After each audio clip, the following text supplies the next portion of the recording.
Shalom, selamat pagi segenap anggota Jemaat Depok yang dikasihi Tuhan.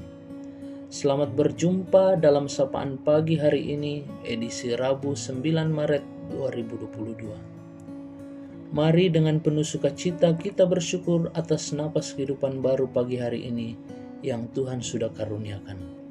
Pertolongan kita adalah dalam nama Tuhan pencipta langit, bumi, dan segala isinya. Sebelum kita membaca dan merenungkan firman Tuhan, mari kita minta pertolongan di dalam doa. Kita berdoa. Terpujilah Tuhan atas segala anugerah-Mu dan kasih-Mu. Terima kasih atas jamahan-Mu. Kami boleh bangun pada pagi hari ini dengan penuh sukacita menghirup udara pagi yang Tuhan senantiasa sediakan bagi kami. Sekarang kami akan membaca dan merenungkan firman-Mu. Kuasailah, bimbinglah kami dengan Roh-Mu yang kudus, agar kami dapat mengerti firman kebenaran-Mu yang akan kami baca dan renungkan. Amin. Bacaan kita pada pagi hari ini diambil dari Ayub 1 ayat 13 sampai 22. Maka berdirilah Ayub, lalu mengoyak jubahnya dan mencukur kepalanya, kemudian sujudlah ia dan menyembah katanya. Dengan telanjang aku keluar dari kandungan ibuku, dengan telanjang juga aku akan kembali ke dalamnya. Tuhan yang memberi, Tuhan yang mengambil, terpujilah nama Tuhan. Dalam kesemuanya itu, Ayub tidak berbuat dosa dan tidak menuduh Allah berbuat yang kurang patut. Tema bacaan kita pada hari ini, bertahan di tengah pencobaan hidup. Matoto tumanan untananan petoba. Kehilangan sesuatu yang berharga dalam sekejap mata tentu membuat seseorang sulit untuk menerimanya dengan lapang dada. Mengapa? Karena bisa jadi untuk mendapatkannya kembali seperti semula adalah sesuatu yang mustahil, apalagi hal itu menyangkut soal keturunan dan harta benda. Apa yang dialami oleh Ayub dalam bacaan kita hari ini adalah sebuah realita yang harus ia hadapi.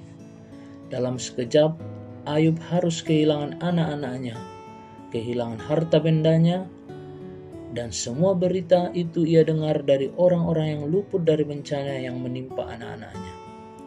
Suatu peristiwa yang tragis ketika satu persatu diambil dari kehidupan Ayub, dijarah, mengalami kekerasan sampai bencana yang membuat semua yang ia miliki habis dalam waktu yang singkat. Namun yang luar biasa dari sikap Ayub dalam peristiwa ini adalah ia sama sekali tidak mempersalahkan Allah. Dalam ketidakberdayaan Ayub justru menyampaikan pengakuan imannya bahwa semua yang ia miliki adalah pemberian Allah, dan karena itu Ayub pun sadar bahwa kapanpun Tuhan dapat mengambil semua daripadanya. Melalui kisah ini, kita dapat belajar bahwa dalam kondisi apapun hidup kita, tetaplah percaya bahwa Allah tetap peduli kepada kita. Biarlah hidup kita tetap mengingat kemurahan Tuhan yang tidak berkesudahan dalam hidup kita, dan bahwa Allah telah memberikan semua dalam hidup kita, anak-anak, harta benda, dan semua itu bukti kasih Allah bagi kita dan keluarga kita. Janganlah kita menuduh Allah berbuat yang kurang patut bagi kita, sebab kita harus percaya bahwa Allah pasti akan mengembalikan semuanya kepada kita dengan cara yang berbeda. Marilah belajar bagaimana bertahan dalam iman menghadapi pencobaan hidup. Terpujilah Tuhan. Amin. Saudara-saudaraku jemaat yang dikasihi Tuhan, mari kita satu dalam doa syafaat, mari kita berdoa. Bapa di dalam kerajaan sorga, terima kasih kami persembahkan kepadamu untuk kasih setiamu. Engkau membangunkan kami di pagi hari ini, bahkan Engkau mengizinkan kami boleh mendengarkan firman-Mu. Terima kasih Tuhan untuk firman-Mu yang mengajar kami bagaimana bertahan di tengah pencobaan. Terima kasih untuk penatua Eltisa yang Engkau pakai dalam pemberitaan firman-Mu di pagi hari ini. Tuhan, kami bersuka cita kepadamu untuk berbagai hal yang Tuhan izinkan kami alami bersama-sama, seperti kesembuhan saudara-saudara kekasih kami kekuatan di tengah-tengah menghadapi segala situasi hidup. Kami berdoa juga untuk hal yang senantiasa menjadi pergumulan kami bersama-sama, terkhusus saudara-saudara kami yang berada dalam kelemahan tubuh. Kami berdoa Tuhan untuk Tante Tinex yang masih dirawat di rumah sakit, Saudara Reman Rambo yang masih dalam perawatan pasca operasi. Kami berdoa buat Mama Richard yang dirawat di rumah sakit di Makassar, Saudara Abia Trina Bati yang di Opname di Rumah Sakit Wahidim.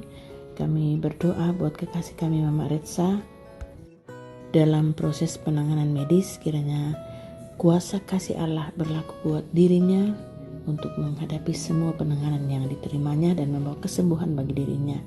Kami mendoakan Alfred Payung dalam pemulihan, Ibu Vita dalam pemulihan, Bapak Otniel Sumbung dalam pemulihan keseharian. Tuhan lebih mengetahui keberadaannya Tuhan.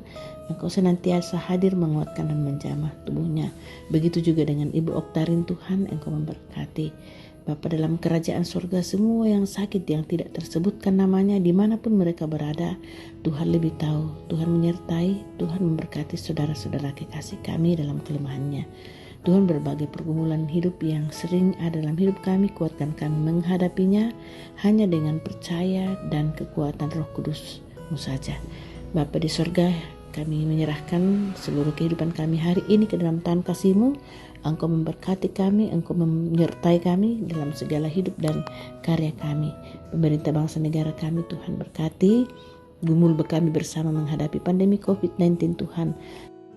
Engkau kiranya menguatkan kami senantiasa dan memungkinkan kondisi yang semakin membaik dari waktu ke waktu. Tuhan, seluruh kehidupan kami hari ini, aktivitas kami serahkan hanya ke dalam tangan kasih-Mu. Di dalam nama Tuhan Yesus kami berdoa.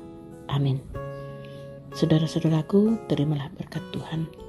Damai sejahtera Allah yang melampaui segala akal akan memelihara hati dan pikiranmu dalam Kristus Yesus dengan pertolongan Roh Allah yang kudus.